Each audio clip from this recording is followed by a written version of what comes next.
que é o relatório social da nossa entidade. E também ao vice-presidente regional Planalto, o Gerson Ponte, também pelo trabalho que fez com a confecção dos spots, vídeo e áudio. Nosso profundo agradecimento da GERT. Passo a palavra, nesse momento, ao presidente da ABERT, Flávio Lara Rezende.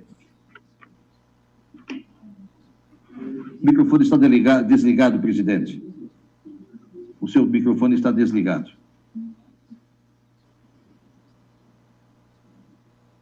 Ok. Bom dia. Cumprimento o excelentíssimo senhor governador do Estado, Eduardo Leite, o excelentíssimo senhor vice-governador, Ranolfo Vieira Júnior. Cumprimento o presidente da GERT, Roberto Servo Melão, meu querido vice-presidente da ABERT, a quem agradeço o convite. Cumprimento o desembargador André Luiz Vilarinho. Cumprimento a vice-presidente da GERT, senhora Mirna Proença. E cumprimento o ilustríssimo doutor Nélio Tombini. Cumprimento ainda todos os radiodifusores gaúchos, demais órgãos de imprensa e participantes deste evento. O relatório social promovido pela GERT, em vista do seu caráter eminentemente social, é motivo de orgulho não apenas para a radiodifusão gaúcha, mas para toda a radiodifusão nacional e a sociedade brasileira. Os números deste relatório são superlativos e comprovam a importância do associativismo. Nada ou muito pouco se faz sozinho. O relatório é resultado da organização voluntária de emissoras associadas e lideradas pela GERT, que, imbuídas do espírito de solidariedade, doam parte de sua grade de programação para um bem maior, que é o compartilhamento de informações de interesse público à sociedade gaúcha. Não por menos, a informação, mais do que um serviço, é considerada uma missão. E a missão de informar, promovida pelas emissoras associadas da GERT, é cumprida com excelência. Em vista da relevância desta iniciativa, é importante que este modelo, essa experiência exitosa única no país, seja compartilhada com os demais estados federados e ganhe escala nacional. Esta será a missão da ABERT, junto às demais associações estaduais de radiodifusão. Reitero, a Radiodifusão Gaúcha, por meio deste projeto social, demonstra o seu compromisso com os gaúchos no seu dever inerente de informar e de promover o bem-estar dos seus cidadãos. Como diz Edgar Roquete Pinto, nosso patrono, a radiodifusão deve oferecer ao povo um pouco do que ele gosta e muito do que ele precisa. Parabéns à GERT e às emissoras que fazem parte desse projeto. Muito obrigado, meu grande abraço a nosso presidente da GERT, Roberto Servo Melão. Ok. Vamos, nesse momento, passar a palavra para a vice-presidente de capacitação e coordenadora do relatório social, Mirna Proença, por favor. Bom dia a todos. É um enorme prazer reunir todos vocês neste momento, com tantas pessoas que se acompanham, um momento de tanta importância. E eu gostaria de pedir permissão, primeiro, me referir ao nosso governador. O governador, a pandemia nos obriga a estarmos distantes, não podemos fazer nosso lançamento como ano passado, lá no Galpão Crioulo, aonde a gente, é simbólico aquele lugar, não é por vaidade que a gente gosta de estar na Casa do Povo, porque nós consideramos o Palácio na Casa do Povo.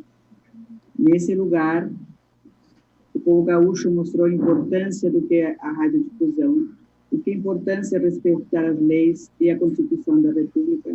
E em 61, através do rádio, o governador da época, Donel Brizola, conseguiu fazer respeitar a lei, a ordem e a Constituição. Isso foi uma demonstração de quanto a radiodifusão tem importância. Governador, o senhor se elegeu com 34 anos. Nossa geração tem feito o possível. E quero dizer publicamente agora que o senhor, representante dessa nova geração, está fazendo o máximo. Eu tenho orgulho do seu trabalho. Na pandemia, essa disponibilidade. Nós estamos hoje numa pandemia onde nós colocamos no limite de nossos questionamentos. Precisamos resolver a continuidade de uma sociedade sadia, uma sociedade fraterna e solidária. O relatório social justamente está propondo, neste caso, de que as emissoras de rádio e televisão gaúchas estão imbuídas, estão trabalhando junto com o senhor, junto com sua equipe, para que a pandemia possa ser equacionada da melhor maneira. Esperamos que a vacina possa nos libertar dessa situação. Então, eu queria ter esse parênteses e cumprimentá-lo neste momento. E cumprimentando o senhor, cumprimento a todos os participantes deste evento. Poderia passar, eu vou pedir à técnica me passar o relatório.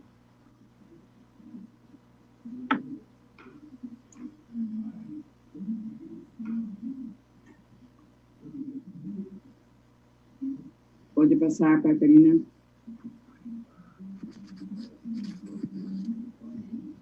O relatório social tem sido, na verdade, um projeto começado em 2004, onde a gente reuniu, de forma pioneira, toda a mídia doada pelas emissoras de rádio e televisão gaúcha.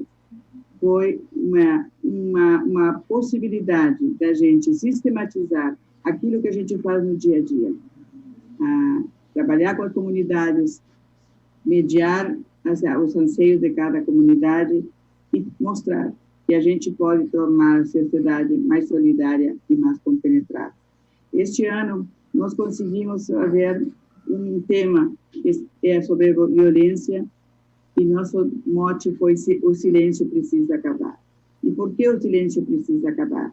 Está comprovado, vocês ao ouvirem a nossa delegada Nadine e o nosso psiquiatra Nélio Tombini, está provado que é importantíssimo que a sociedade denuncie, que a sociedade não compactue, que a sociedade ajude. 71% dos casos de feminicídio acontecem dentro de casa. Não acontece de uma hora para outra. Há sinais. Então, a sociedade deve denunciar. Nós podemos salvar muitas vidas. E esta é a proposta de que, nesta edição, a gente trabalhe a questão do feminicídio e a violência contra a mulher. Ontem se festejou no mundo inteiro justamente o dia de combate ao feminicídio e combate à violência. A denúncia, esse relatório deste ano é justamente quase que um manual mostrando como nós podemos, como sociedade, denunciar. A estrutura que a delegada Nadine, a estrutura que o governo do Estado do Rio Grande do Sul tem colocado à disposição da sociedade, nós temos à disposição, e as emissoras de rádio e televisão gaúcha que estão comprometidas nessa divulgação, nessa educação do povo de denunciar, porque nós podemos evitar muitas mortes que com a pandemia foram aumentadas. Pode passar a técnica. Na verdade, quando o Melão, nosso presidente, fala dos valores, né, dessa mídia doada, o que o relatório espelha? Espelha que neste ano passado a gente doou mídia doada para ações de cunho social 144 milhões. Mas eu sempre digo, não se quantifica quando você salva uma vida. Você não quantifica quando você pede uma doação de órgão e consegue, através da nossa emissora. Você não quantifica quando você estimula a vacinação das crianças. Então, é relativo o valor monetário desse valor, embora importante e volumoso. Mas essas 225 emissoras que estão todo ano fazendo um trabalho de cunho social, doando parte de sua grade para essas ações, eu quero agradecer de coração, porque cada ano, quando começamos esse projeto, como dizíamos, que é pioneiro no Brasil. Começamos com 103 emissoras que acreditaram nesse sonho da gente poder estimular esse tipo de trabalho. Chegamos a 125, nos faltam mais algumas porque nós temos associadas 303 emissoras, então temos ainda que lutar para que todas as 100%. Mas quando eu digo 100%, eu tenho certeza que todas as emissoras fazem trabalhos sociais, divulgam, porque é da índole da radiodifusão, é da índole do radiodifusor estar inserida junto com a sua audiência. E eu sempre digo, ninguém pode ser feliz numa sociedade infeliz, ninguém pode ser saudável numa sociedade doente. Então, é obrigação de cada profissional, fazer parte desse movimento, de buscar uma sociedade solidária, uma sociedade saudável. A pandemia está nos provando o quanto um precisa do outro, quanto nós temos que superar essas dificuldades, e não vamos superar sozinhos. Vai ter um grande desafio, que vai ser quando chegar a vacina, quando vai chegar para o povo gaúcho. Isso, governador, como disse no começo, nós temos plena confiança no seu empenho. O senhor tem sido determinado, tem sido trabalhador incansável para o bem-estar da nossa sociedade, e isso nos estimula a estar sempre acompanhando esse trabalho. Eu queria fazer uma informação, queria fazer um agradecimento especial também aos participantes do texto das entrevistas, a nossa delegada Nadine. A senhora é a primeira chefe de polícia no estado do Rio Grande do Sul, em 177 anos da instituição. Eu quero lhe dizer que a senhora investiu muito na questão de defender a sociedade e justamente o gênero.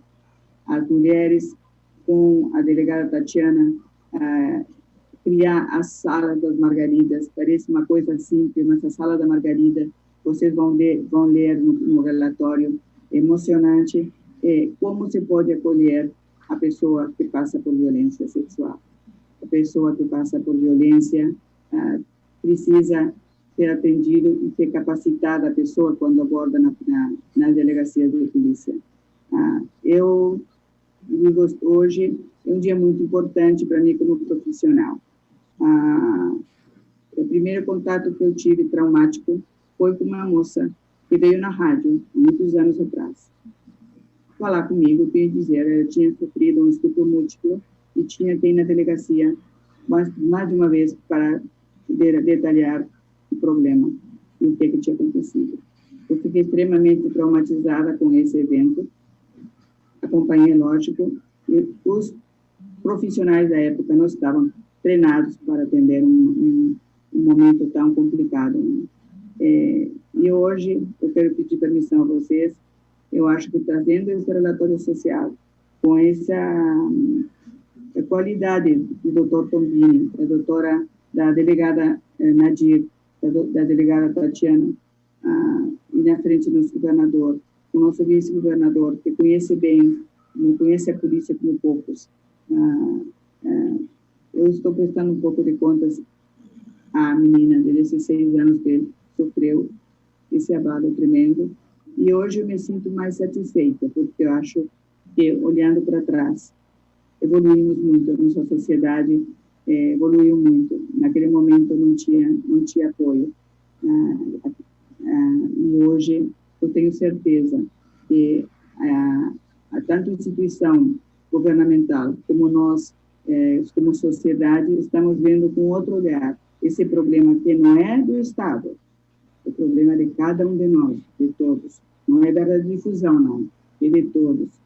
Não ser feliz em uma sociedade injusta, infeliz e não saudável.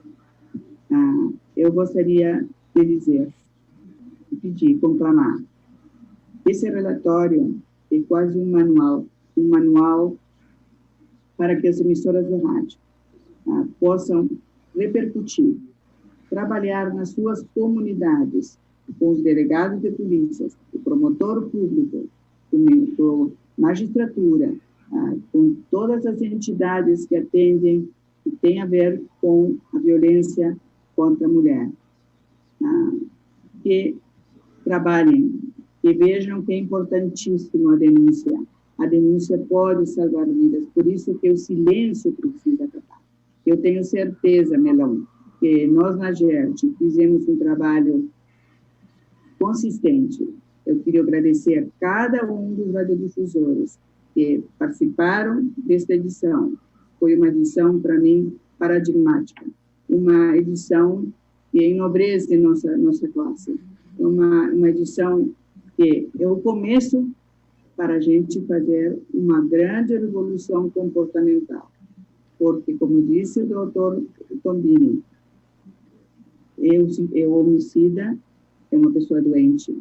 Às vezes, a mulher que não denuncia também são doentes. Então, nós precisamos, como sociedade, ajudá-los a buscar a saúde e, principalmente, a ficar vivo. Assim como nós, todos nós estamos nesse dilema. Nosso dilema é justamente ficarmos vivos nesta pandemia. Temos perdido gente muito próxima, gente que tem valor. Então, essa pandemia está nos colocando nesse dilema. Vamos fazer a nossa parte, porque um depende do outro. Não há nada mais importante que a vida. E aí, nesse sentido, eu quero agradecer a cada um dos colegas, cada um dos governantes que estão com essa visão do problema da pandemia e de todos. Não podemos tapar o sol com a peneira. Nós temos cada um fazer a sua parte. Eu acho que a GERT está fazendo a sua parte. Acho que nosso relatório cumpriu o seu dever. Ainda tem muito para fazer. Temos a vacinação, mobilizar as nossas comunidades. E o rádio tem esse poder. A radiodifusão tem um poder extraordinário. Eu, quando eu lembro essa menina que bateu na minha emissora de rádio, pequena cidade do interior, lá na fronteira do Uruguai, ela sentiu que ali poderia ser acolhida. Então, esse poder do rádio, esse poder da relação numa comunidade.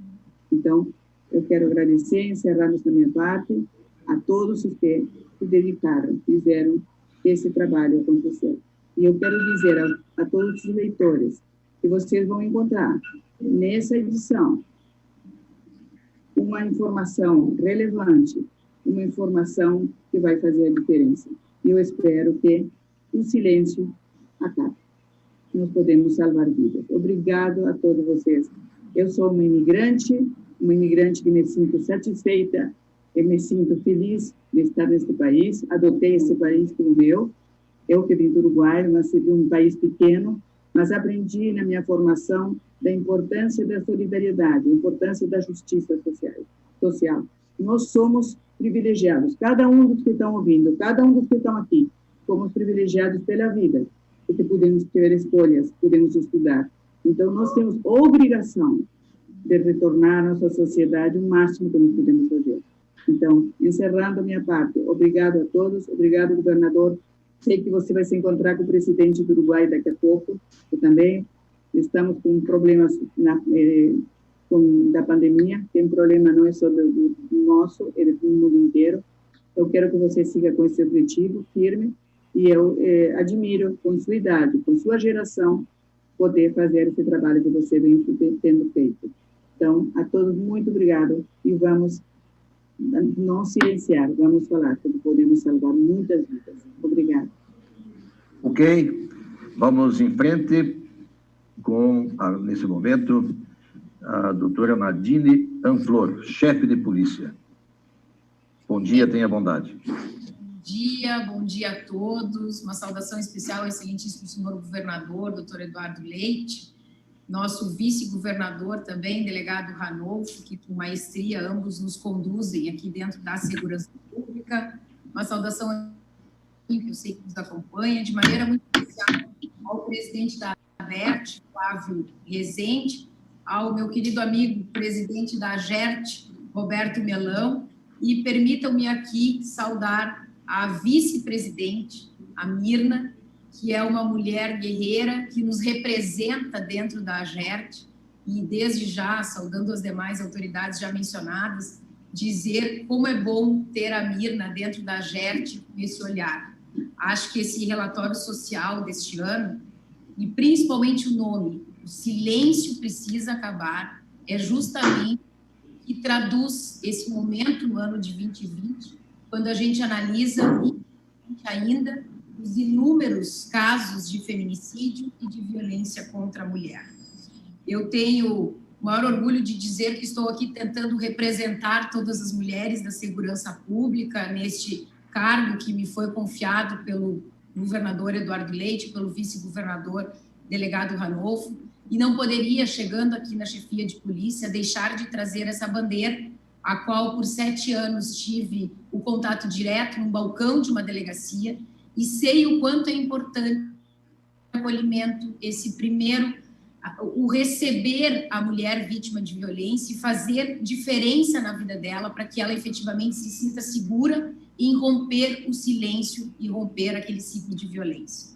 As delegacias especializadas de atendimento à mulher, elas foram a primeira política pública de enfrentamento à violência. Uma discussão que veio lá na década de 70, no auge do movimento feminista. Então, as primeiras delegacias, a primeira em São Paulo, em 1985, e no estado do Rio Grande do Sul, as 3 primeiras em Canoas, Porto Alegre e Caxias do Sul, em 1988. Talvez por uma coincidência, justamente quando as primeiras 3 delegadas mulheres foram aprovadas no concurso público para delegadas de polícia. Então, as 3 primeiras delegadas vieram justamente com o intuito, o objetivo de cuidar de outras mulheres e de investigar esses crimes tão violentos de violência de gênero, violência contra a mulher. Hoje, nós podemos dizer que a nossa instituição já possui 23 delegacias especializadas no atendimento à mulher no Estado. O ano passado, abrimos a última delegacia em São Leopoldo. E logo que assumi aqui, confesso aqui a todos, que eu inúmeros pedidos de aberturas de delegacias especializadas. E a minha responsabilidade fez com que nós tivéssemos uma criatividade, porque não é possível mais abrirmos delegacias especializadas em todos os municípios. Que bom se pudéssemos. Eu até sonho, quem sabe um dia, em poder começar a fechar essas delegacias especializadas, porque os indicadores de criminalidade realmente diminuíram. Nós tentamos trabalhar de forma diferente desde o ano passado. Buscamos capacitar todos os profissionais, os policiais civis, para bem atender e bem acolher essas vítimas de violência. Não é possível que tenhamos esses 23 espaços e que as outras mais de 550 delegacias não saibam bem acolher. Então, foi esse intuito, no ano de 2019, um trabalho de educação e reeducação também dos nossos profissionais. Criamos, então, o que chamamos de Sala das Margaridas, um projeto muito simples, porque nós temos 44 delegacias de pronto atendimento no estado do Rio Grande do Sul, que trabalham 24 horas, 7 dias na semana. E justamente nesses espaços é que nós buscamos criar, então, esse novo programa, que chamamos de Sala das Margaridas. Nada mais é do que um espaço que não o balcão da delegacia, que é o mesmo local em que atendemos vítimas de roubos, de furtos, crimes patrimoniais, homicídios, não. Nós queríamos uma sala, então, mas uma sala diferenciada. Uma sala em que nós temos na parede escrito 2 palavras: respeito e proteção. E é justamente isso que as mulheres buscam ao procurar uma delegacia, e é isso que os policiais, ao atender uma vítima que não no balcão da delegacia, devem ter em mente. Respeitar esta vítima, saber acolher, saber ouvir, embora pareçam que as histórias são todas parecidas, cada uma tem uma história de vida. Então, nós temos já hoje 22 salas das Margaridas, queremos chegar aí até o final do ano em 44, para que a gente tenha, então, em todos os plantões policiais, esse espaço mais acolhedor. Nenhuma sala é aberta sem que todos os profissionais do plantão recebam uma capacitação de uma delegada de polícia. Então, o pré-requisito para abrir esse espaço é falar sobre a violência de gênero, é ter esse olhar e esse acolhimento diferenciado.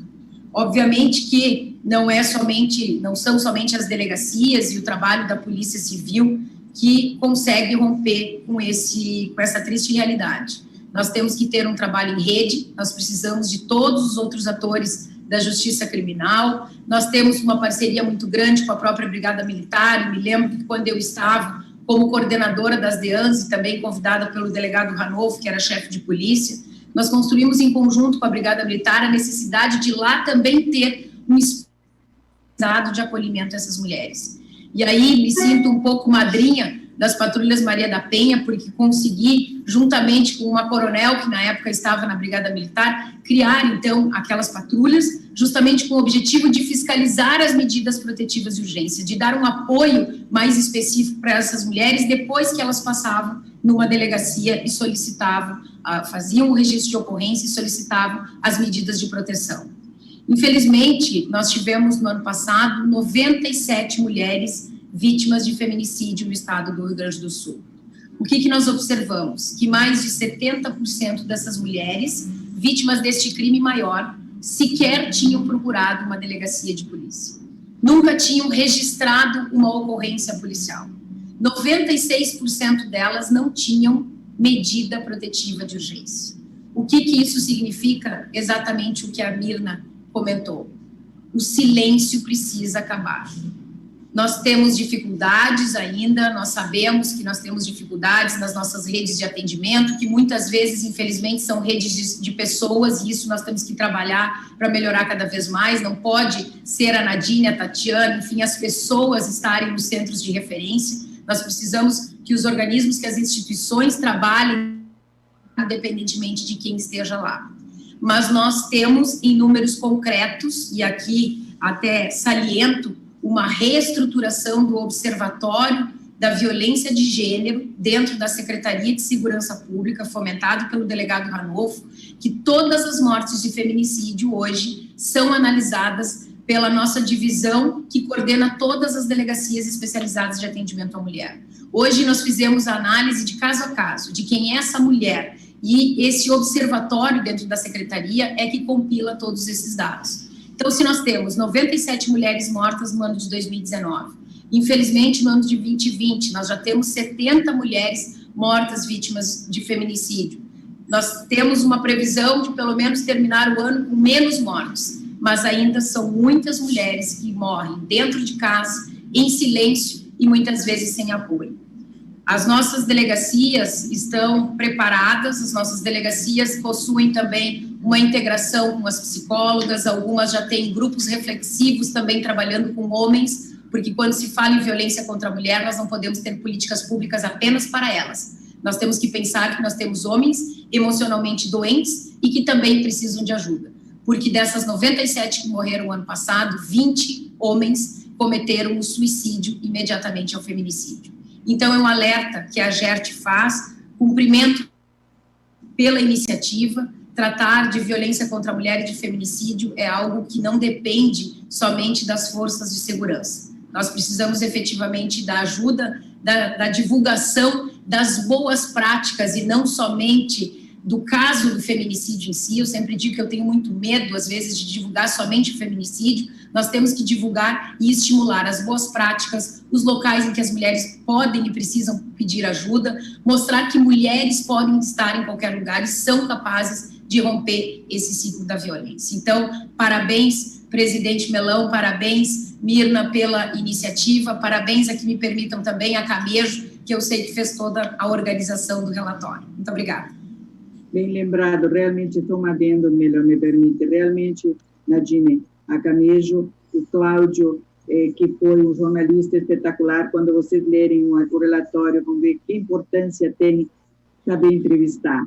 As perguntas foram, doutor Nélio, seu trabalho é excepcional, emocionante, uma aula. O Cláudio, nosso jornalista de Brasília, contratado pela Camejo, fez um trabalho exemplar. Eu desejo que todos leiam o relatório. Obrigada, Nadine.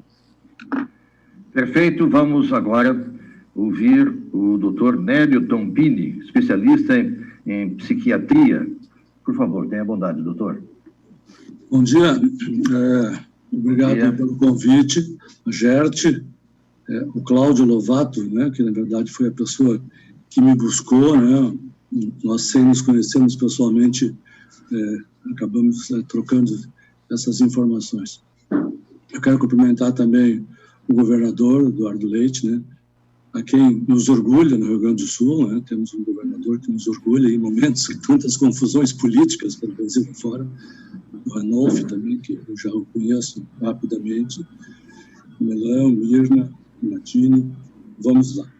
Eu fico muito feliz em estar aqui nesse espaço, porque, assim, uma das coisas que falta, né, ainda do ponto de vista de saúde pública, é dar mais olhar, ter um olhar mais acurado com a saúde mental. Nós não damos atenção para a saúde mental. Nós damos atenção relativamente quando as pessoas estão doentes do ponto de vista mental, né? Quando as pessoas estão loucas, né? Que é um termo popular, quando as pessoas estão muito depressivas, estão muito perturbadas, aí, evidentemente, a família se mobiliza e o Estado acolhe. Mas, do ponto de vista de saúde mental, nós como coletividade, como Estado, não damos atenção. Evidentemente, né, eu li o trabalho do Dini, e fica claro, assim, quando eu também coloquei essas minhas observações, que nós não podemos afastar o feminicídio de doença mental. Eu não estou aqui dizendo, esse tema é complexo, inclusive, assim, eu até me exponho, eventualmente, para algumas pessoas que poderão me criticar, eu não estou aqui passando a mão na cabeça dos homens agressivos, não é isso, assim. Mas, sem dúvida, no próprio relatório da Nadine já aparece isso, assim, né? Que existe muito mais doença mental do que nós imaginamos. O ser humano, ele é, de uma certa forma, agressivo, é da natureza do ser humano. O ser humano não é bonzinho, né?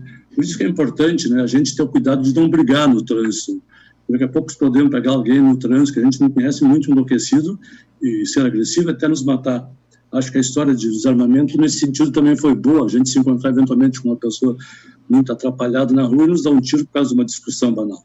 Então, o ser humano, potencialmente, ele é muito violento. Nós temos que saber isso.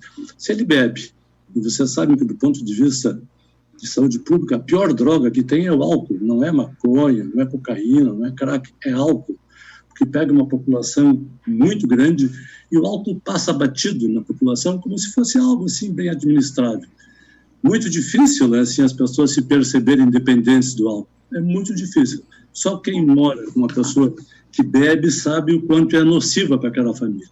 Então, assim, então é importante que a gente olhe para as pessoas, para os homens e para as mulheres.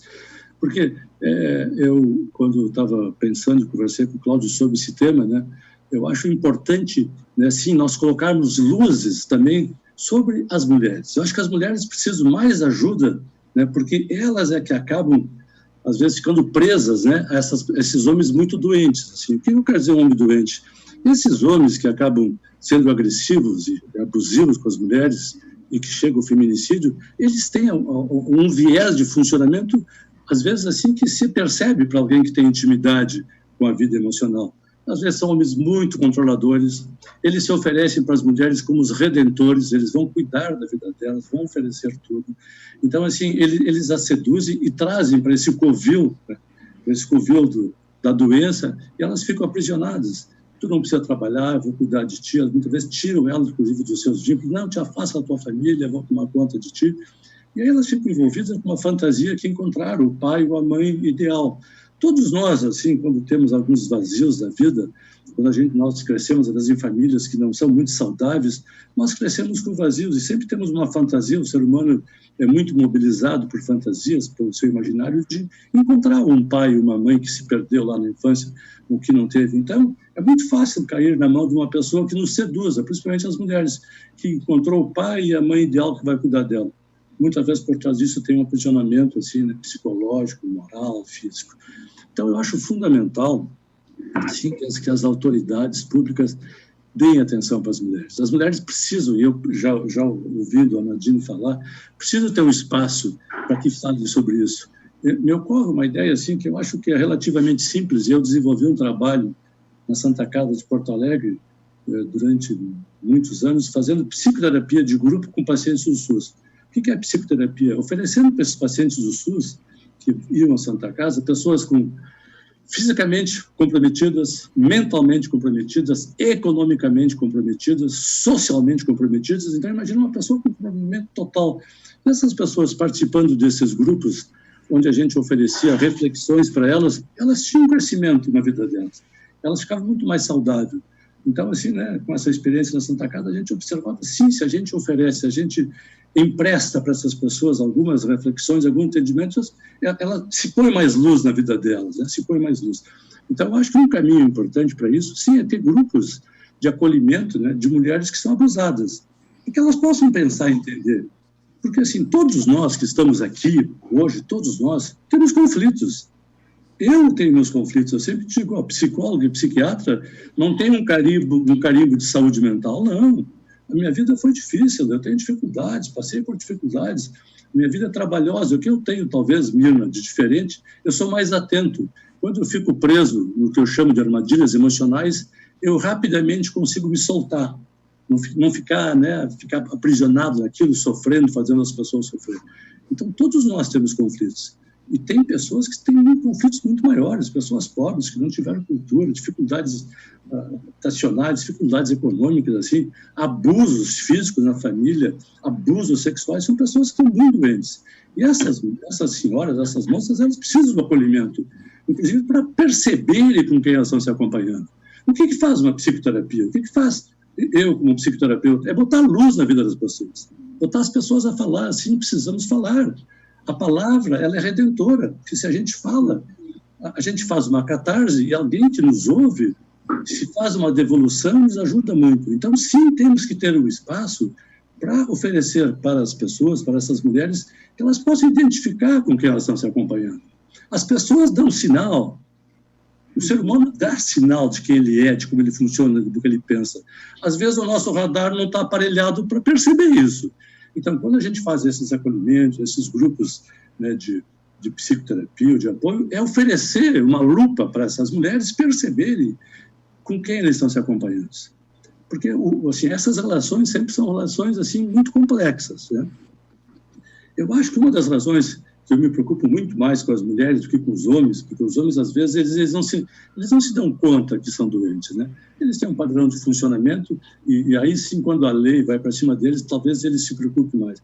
Mas as mulheres são presas fáceis, às vezes, desses homens adoentados.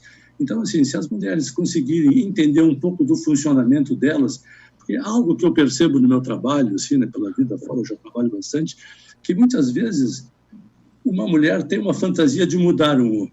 Então, alguém que se aproxima dela, um homem que se aproxima dela, seduzindo, se mostrando querido, ela percebe que ele é atrapalhado, que ele é ciumento, que ele é controlador, que ele é paranoico, tem ciúmes demais, mas ela, às vezes, tem uma fantasia que com a bondade dela, que com a entrega dela, que com o amor dela, que com a dedicação dela, com a entrega sexual, ela vai mudar aquele sujeito. Todos nós temos essas fantasias.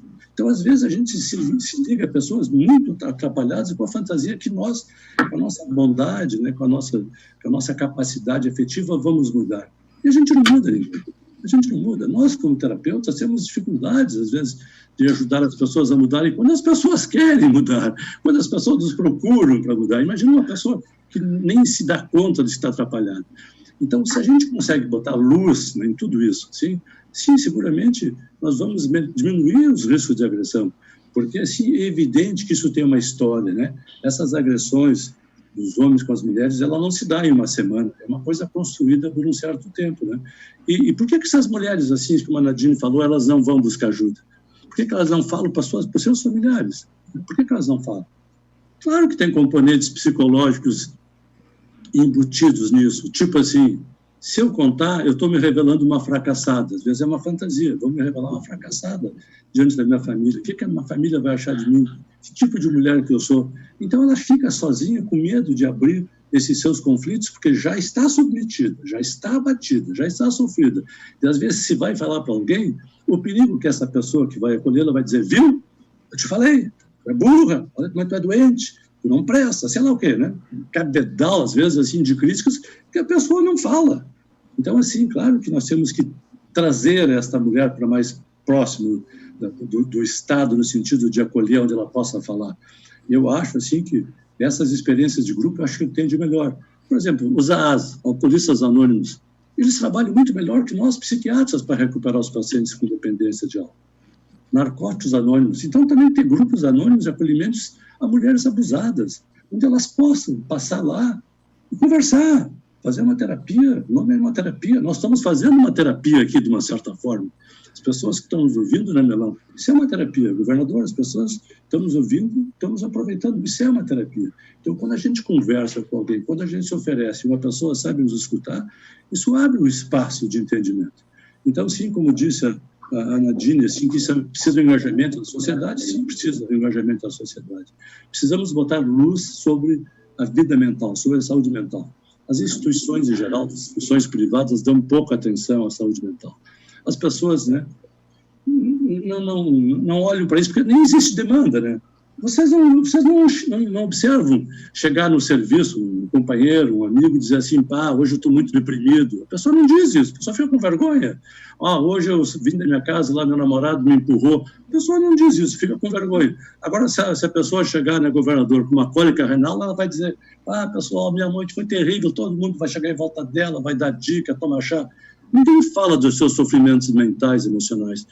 Olha que peso, a pessoa já sofre e ela mesma tem preconceito de colocar isso, né, no seu convívio. E nós também temos preconceitos. Nessa reportagem que eu fiz brilhante, eu gostei muito desse tema da GERT, eu linkei suicídio e pedofilia também, né? Eu disse lá para o Lovato que nós tínhamos que falar na mídia sobre suicídio. Falar mais, ao contrário, não vai mais gente se matar. A Nadine também levantou uma hipótese que talvez falar sobre o feminicídio podia mais gente se matar. Eu penso que não. Por que nós não falamos de suicídio? Eu tenho uma ideia clara, porque é difícil para nós falar com uma pessoa que quer se matar. A gente quer fugir dessa pessoa, porque nós não sabemos bem como ajudá-la. Agora, quando uma pessoa fala que quer se matar, isso já alivia muito, assim, tem alguém que está ouvindo ela. Então, sim, quanto mais falarmos, eu acho que reduz o suicídio, não aumenta.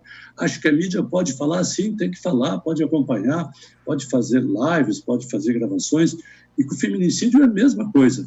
Eu tenho, às vezes, umas ideias que me passam pela cabeça e eu vou tomar essa liberdade aqui de dividir com vocês, que pode ser até um pouco ingênuas, assim, mas quanto mais nós expormos o homem agressivo, é melhor. Por exemplo, assim, né, eu estava lembrando agora, conversando com vocês, que os mais jovens não sabem, talvez a Nadine não sabe, mas há muitos anos tinha um cobrador que ia de vermelho na casa das pessoas, quando as pessoas não pagavam uma conta, não sei se os mais jovens lembram disso, ele ia de bicicleta, batia na minha casa lá, então a vizinhança via que eu não estava pagando as minhas contas. Claro que isso era um abuso e acabou. Eu lembrei isso em relação aos homens que agridem. Se tiver, né, algum tipo de movimento na comunidade, que as pessoas vão visitar aquela família e dizer assim, aqui tem um homem agressivo, isso também expõe. Nós precisamos deixar essas pessoas, de uma certa forma, assim, com o olhar da comunidade. Porque senão eles ficam lá, né, no seu canto, a mulher com temor se vai denunciá-lo, né? Então, assim, nós temos que denunciar esses homens, né? Assim, eles precisam aparecer também, porque senão eles ficam, né, lá nos seus covis, fazendo com essa postura agressiva. Também nós temos que botar também luzes sobre esses sujeitos. Bom, então, assim, eu também não vou me delongar, assim, esse aqui é um papo inicial. Eu acho que tem uma série de possibilidades, sim, de a gente fazer, polícia, né, o judiciário. Acho que, assim, precisa muito do pessoal da área de saúde mental, a psicologia, a psiquiatria, porque nós, como psiquiatras, ainda fazemos muito pouco para a comunidade. Eu sou muito grato também à Santa Casa, que me abriu um espaço onde eu pude oferecer para a comunidade, através de lives, entrevistas aqui, eu escrevi um livro chamado Arte de Ser Infeliz, oferecer para a comunidade como é que as coisas acontecem. Não é uma coisa do outro mundo, pessoal. A gente pode transferir conhecimento sobre saúde mental, passar ferramentas para as pessoas que elas possam usar na sua vida. Não precisa num consultório fazer terapia, Nadine, de 2, 3 anos. É muito mais simples. Então, eu acho que nós também precisamos, nós psiquiatras e psicólogos, nos oferecermos mais. Eu sempre trabalhei assim, sempre achei que eu tinha esse compromisso. A Mirna disse isso, eu vim do interior, uma cidade pequena, vim para Porto Alegre por uma desgraça na minha família. Meu pai morreu com 47 anos, nós viemos para cá.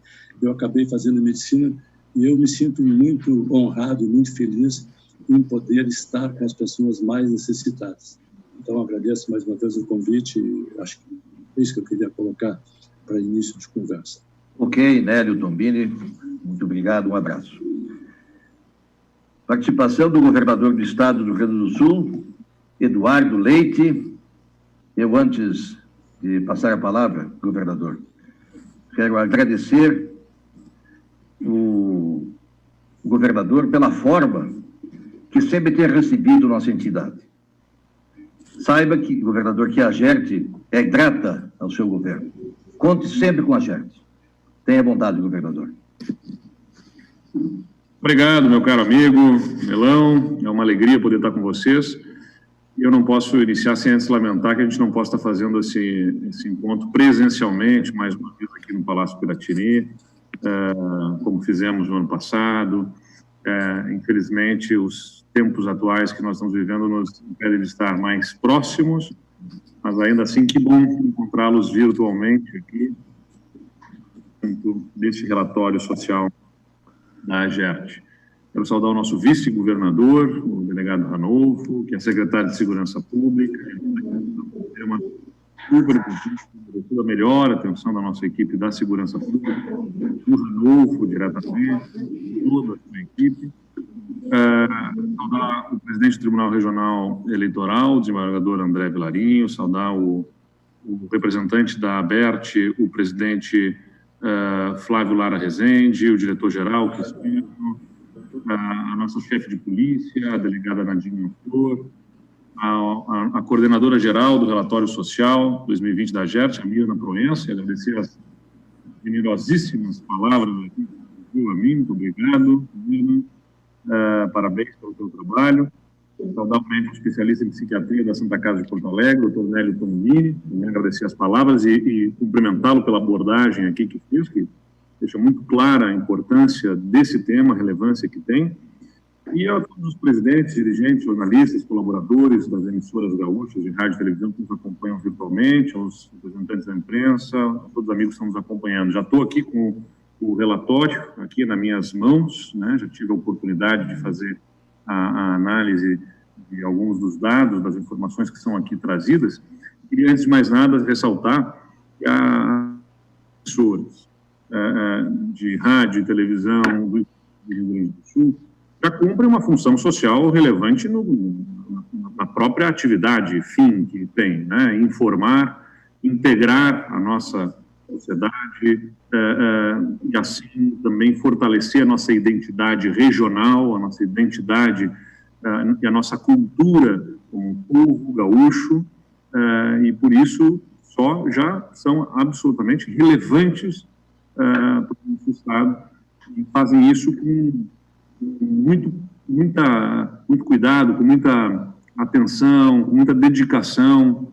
O Estado do Rio Grande do Sul conta com, eu tenho a oportunidade como agente político, como governador hoje, mas antes disso como candidato, ter circulado por tantas dessas emissoras e poder observar o quanto que investem, né, e se estruturam, mesmo nos pequenos municípios, por todo o cuidado que tem para levar a melhor informação e fazer o melhor trabalho para as suas comunidades. E por isso só já é absolutamente relevante, muito relevante, o trabalho que as nossas emissoras fazem. E o AGERT, essa entidade, ao longo dessas décadas, cumpre a missão também de integrar as emissoras entre elas, e a partir desse relatório social, temático que desenvolvem, alinhar os esforços de todas essas emissoras numa grande rede de colaboração em torno de uma pauta, de um assunto de interesse comum, de interesse público. E esta pauta que aqui é trazida, da violência contra as mulheres, ela é muito presente no atual momento, porque nós vivemos uma mudança cultural, ainda bem, né, de maior força e poder para as mulheres, mas vivemos essa grande mudança cultural num período muito recente da nossa história, se observarmos os séculos, ou milênios de dominação masculina, e nós colocarmos isso numa perspectiva histórica, portanto, absolutamente recente, esta mudança, essa transição para o reconhecimento de igualdade entre os gêneros. Infelizmente, muitos homens não saíram da selva, não saíram ainda desta cultura absolutamente errada de submissão das mulheres, não se conformam em assistir a esta independência e os direitos iguais das mulheres. Tratam seus e, portanto, além de ter uma estrutura de governo que nós buscamos fortalecer, muito liderada pela nossa primeira mulher chefe de polícia, mas também lá na nossa Brigada Militar, temos a primeira chefe de Estado-Maior da Brigada Militar, a mulher, e uma ampliação forte das nossas patrulhas Maria da Penha, e também pela dedicação dos homens do nosso governo, com reconhecimento da importância dessa pauta pela liderança do nosso secretário Ranolfo, nosso vice-governador. Nós temos um reforço de estrutura de governo, mas não é o governo quem muda a cultura da sociedade, né? A mudança de uma cultura, a forma como as pessoas compreendem esse tema, não é o governo quem determina, não é um decreto do governador que estabelece essa mudança de cultura, é efetivamente o trabalho engajado da sociedade para que esta pauta, este tema seja reconhecido, seja colocado luz, como aqui falou o doutor Nélio, seja colocado luz sobre esse assunto, sobre esse tema, para que haja ao longo do tempo esta mudança cultural e a compreensão da igualdade entre os gêneros, dos direitos das mulheres e a indignação coletiva em relação aos atos de violência que são praticados.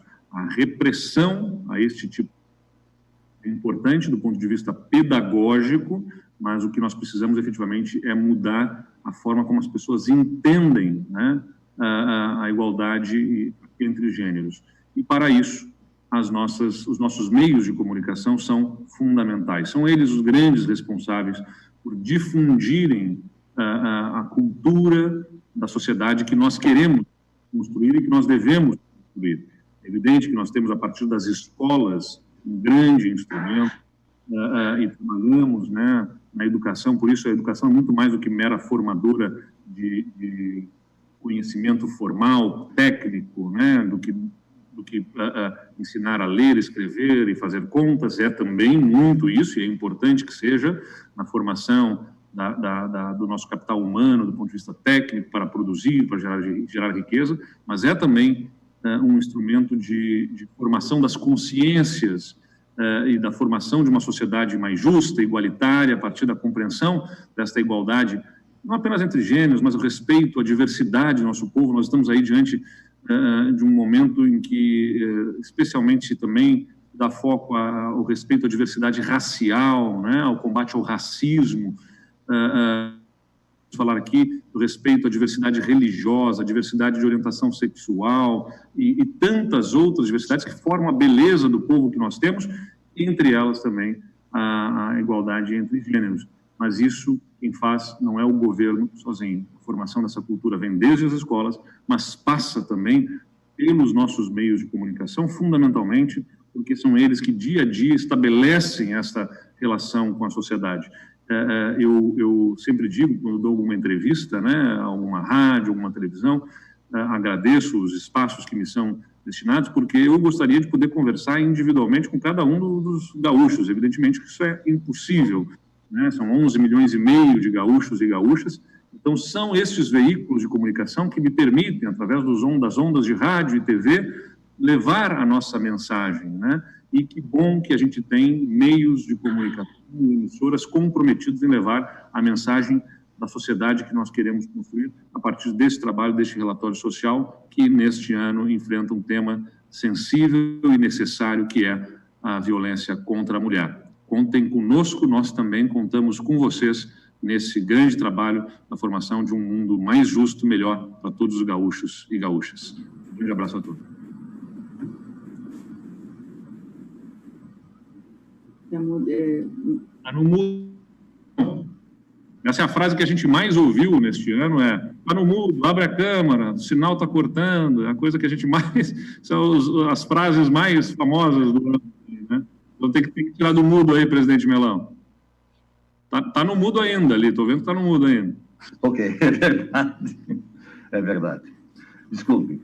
Mas assim nós estamos encerrando, então, agradecendo ao nosso governador Eduardo Leite, o vice-governador, o secretário de Justiça, a chefe de polícia do Estado, a doutora Batini, né, também o doutor Nélio Tombini, o nosso presidente, querido amigo, né, da ABERT, Flávio Lara Rezende, e a nossa coordenadora, Mirna querida, mais uma vez, parabéns por tudo.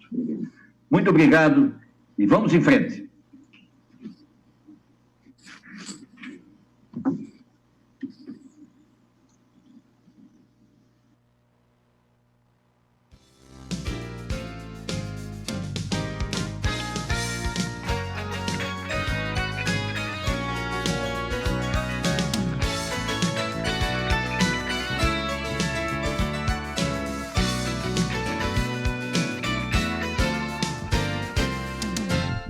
Muito bem, você conferiu então o relatório social da Rádio Agerte, que trouxe todas essas informações.